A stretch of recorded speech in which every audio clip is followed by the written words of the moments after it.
कड़ी से घबराने वालों में से नहीं, प्यार से जो मर्जी ले लें, मगर इस रवैये से नहीं। आपके एक्सपेंस करने से मैं तो नहीं मानता। फिर मैं डबल नाम से पुकार लूं, फिर आप एक्सपेंस कर दीजिएगा, फिर आप एक्सपेंस कर दीजिएगा।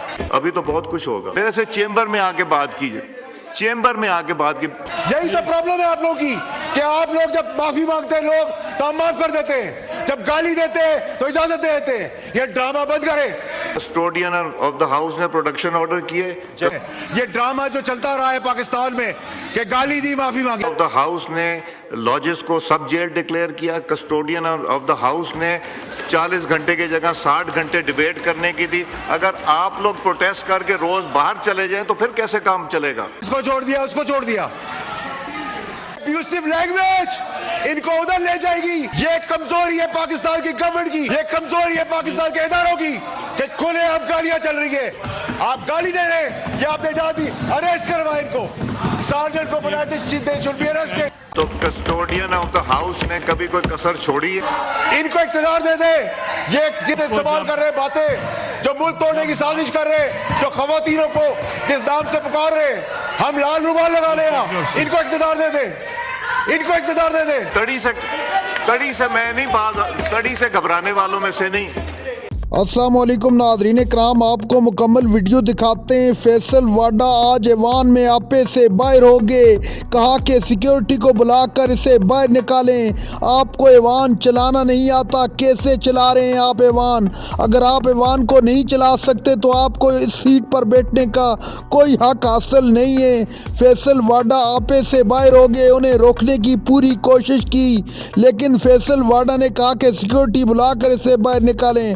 वीडियो देखिए, फिर इस पर बात करते हैं। आपका शुक्रिया अदा करता हूँ। देखें, जितने भी लीडर्स होते हैं पूरी दुनिया में, वो इन्वायरमेंट देते हैं, बंदा बदलते नहीं है, माहौल देते हैं, उस माहौल के तहत लोग बदलते हैं। अच्छे को आप बुरे के साथ लगा दें तो बुरा हो जाता है, बुरे को आप अच्छे के साथ लगा दें तो वो अच्छा हो जाता है।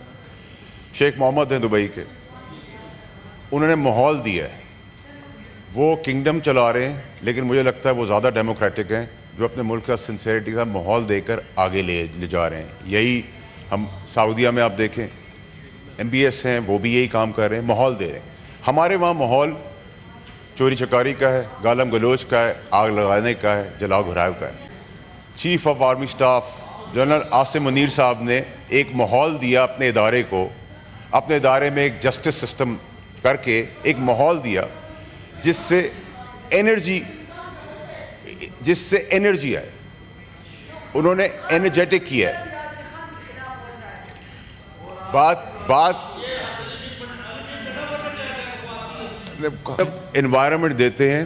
मैंने जैसे कहा कि चीफ जस्टिस है आर्मी चीफ अपनी इंस्टीट्यूशन के, उन्होंने एक माहौल दिया, एक जस्टिस सिस्टम लाए। वो उन्होंने अपना पराया नहीं देखा, पाकिस्तान को तरजीह देते हुए अपने अंदर एक अकाउंटेबिलिटी सिस्टम लाकर अपने ही जर्नल की अकाउंटेबिलिटी करने शुरू कर दी।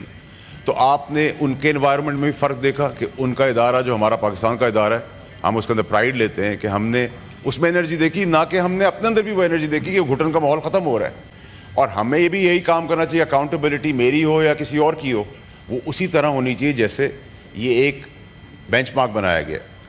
आगे चलें सर, हज़रत अली का कौल है कि जो सबका दोस्त है वो मुनाफिक है। मुनाफिकत की मैं बातें आपको यहाँ सुनाना चाहता हूँ। कल तक नैब अमेंडमेंट से तहरीक इंसाफ उसके ख़िलाफ़ थी, लेकिन उससे फ़ायदा हासिल कर लिया। सबसे पहले उन्होंने कहा जी अमेंडमेंट नहीं होनी चाहिए, और अमेंडमेंट से फ़ायदा उठा लिया। फिर कहा आज से हमारे दरवाजे बंद हैं, हम बात नहीं करेंगे। तो भाई बात करने कौन आया एस्टेब्लिशमेंट से? हमें भी तो पता चले, कोई आएगा तो आप बात करेंगे ना। आपने क्या दरवाजे बंद कर दिए? फिर आपने कहा मुल्क डिफ़ॉल्ट हो रहा है, फिर आपने IMF को लेटर लिख दिया, फिर आप बलूचिस्तान की बात कर रहे हैं। भाई आप पाकिस्तान को तोड़ने की परेशानी ना करें, आप परेशानी रखें माहौल की। माहौल हमने क्या दिया है? मेरा लाख इख्तलाफ है नून लीग की सियासत से। मरियम नवाज साहिबा की यहाँ बात नहीं हो रही, यहाँ अरेस्ट के कंडेम की बात नहीं हो रही। अरेस्ट अगर पार्लियामेंट में हुआ है हम कंडेम करते, लेकिन तब करते ना जब आप मुल्क तोड़ने की बात ना करते, आप मुल्क में आग लगाने की बात ना करते। हम आपसे पहले खड़े होते, आपको बचाने के लिए खड़े होते। बहनों को गालियां दे, आप हमारी माँ बहनों की ट्रोलिंग करें, बर्दाश्त करेंगे? हम बर्दाश्त करेंगे? मेरी माँ को गाली दोगे बर्दाश्त करेंगे? आप मेरी माँ को गाली दोगे बर्दाश्त करेंगे?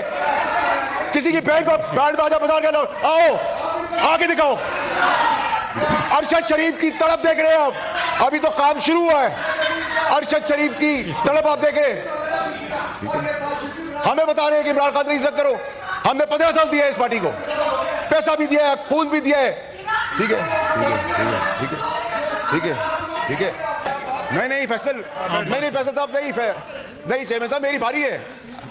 व्हाट बैड लैंग्वेज, ये अब्यूसिव लैंग्वेज इनको उधर ले जाएगी। ये कमजोरी है पाकिस्तान की गवर्नमेंट की, ये कमजोरी है पाकिस्तान के इदारों की कि खुलेआम गालियां चल रही है, खुलेआम जेल ब्रेक करने की बातें कर रहे हैं, खुलेआम गुंडे करने की बातें कर रहे हैं। अरशद शरीफ को खुलेआम कत्ल करवा देते हैं। हम गाली किस तरह सुनेंगे? हम गाली का जवाब गाली से नहीं देंगे, हम दलील से देंगे। आप गाली दे रहे हैं, ये आपने जाती अरेस्ट करवाए इनको, सार्जेंट को बुलाते कहने का। सर आप कह रहे हैं हमारे कपड़े उतर जाए, एक्सपंज हो जाए। आप कह रहे हैं हमारी माँ बहन बेटियां महफूज रहे, एक्सपंज हो जाए। अगर खवातीन ये जबान इस्तेमाल करेगी तो फिर पार्टी का क्या होगा? आज कल कह रहे थे क्या मेहुजा गंडापुर का पता नहीं उसने क्या कहा है, आज कह रहे मैं उसकी बात को इंडोर्स करता हूं।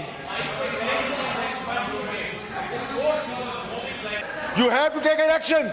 ये पका पाकिस्तान में मजाक बंद करे।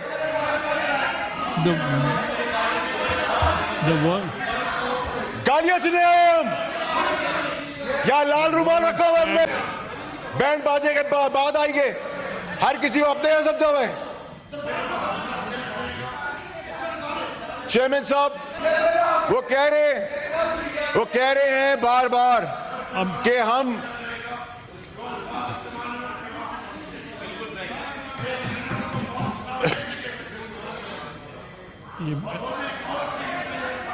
has to apologize. उसको